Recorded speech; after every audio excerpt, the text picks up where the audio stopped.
Good morning बच्चों। आज हम लोग वन एवं वन्य जीव संसाधन जो कि भूगोल का पाठ 2 है उसका अध्ययन करेंगे। आप अपने आसपास के पर्यावरण में देखते हैं कि बहुत सारे पेड़ पौधे सूक्ष्म जीव है ना हमें दिखाई देते हैं।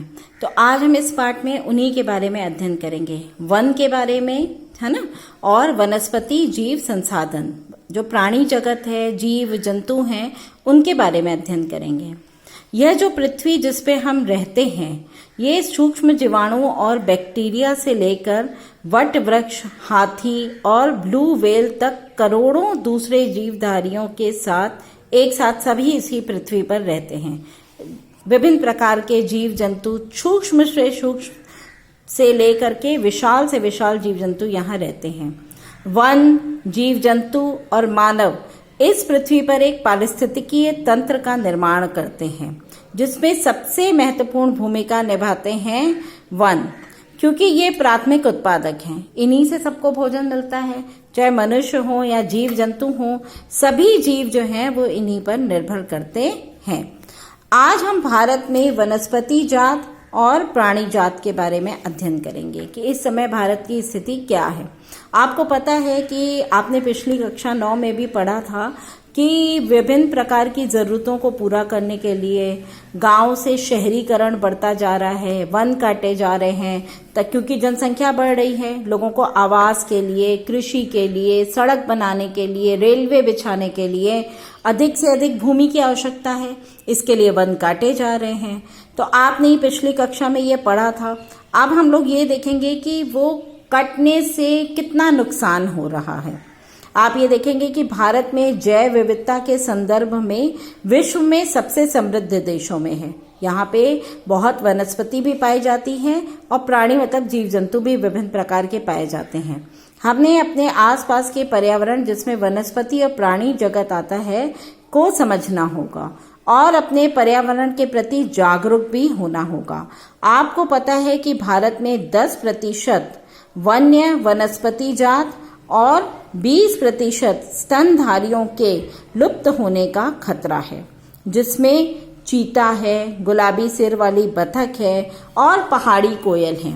ये सब जीव ऐसे हैं जो हमारे पर्यावरण से लुप्त होते जा रहे हैं। और जंगली चित्तीदार उल्लू है और माधुका, ये इनसिग्निश है। ये छोटे छोटे प्राणी, कीट और पौधे भी ये सब महत्वपूर्ण होते हैं। इसमें से बहुत सारी प्रजातियां लुप्त होती जा रही हैं। भारत में जिस पैमाने पर वनों की कटाई हो रही है वो विचलित कर देने वाली है। आइए हम विभिन्न प्रकार के पौधे और प्राणी जातियों के बारे में पता लगाएं। आपको पता है कि वन कट रहा है और जानवर जो हैं वो वनों में रहते हैं। अगर वन नहीं रहेगा तो जानवर भी नहीं रहेंगे।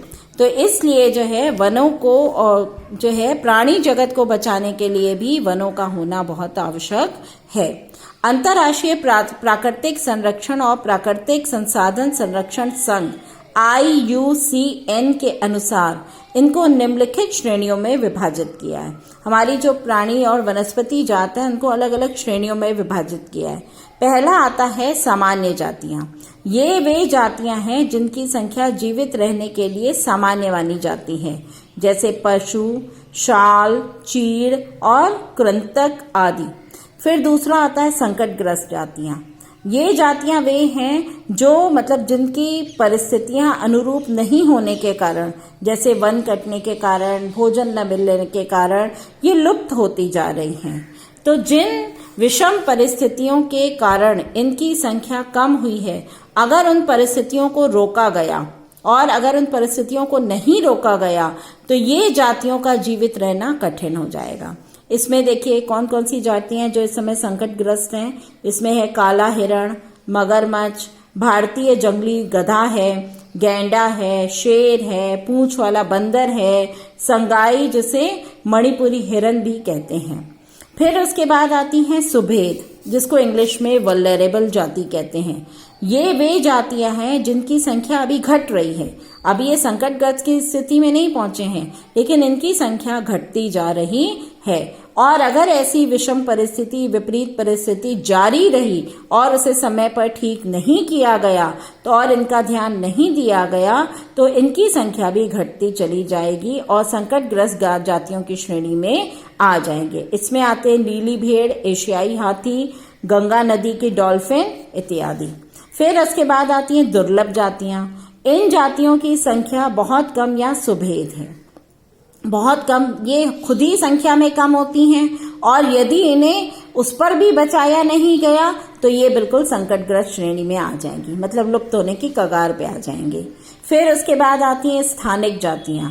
ये विशेष जातियां हैं जो किन्हीं किन्हीं स्थानों पे पाई जाती हैं, ये सब जगह नहीं होती हैं, किसी विशेष भौगोलिक स्थान पे पाई जाती हैं। जैसे अंडमानी टील है, निकोबारी कबूतर है, अंडमानी जंगली सुअर है और अरुणाचल के मिथुन हैं। इन जातियों के उदाहरण हैं। फिर आता है लुप्त जातियां। ये वे जातियां हैं जो अपने आवासों में अनुपस्थित पाई गई हैं, मतलब ये जातियां तो बिल्कुल अब दिखती ही नहीं हैं, ये लुप्त प्राय हो गई हैं। ऐसी उपजातियों में है एशियाई चीता और गुलाबी सिर वाली बतख। तो इस तरह आपने ये जो अलग अलग देखी कि अगर विषम परिस्थितियां पाई गई तो इन जातियों को जो है वो संभालना मुश्किल हो जाएगा। तो इसलिए इनके लिए, इनको बचाए रखने के लिए हमें प्रयास करना आवश्यक है। हम इस पाठ का अध्ययन इसलिए कर रहे हैं ताकि हम अपने आसपास के पर्यावरण को समझें और जातियों को बचाने की कोशिश करें।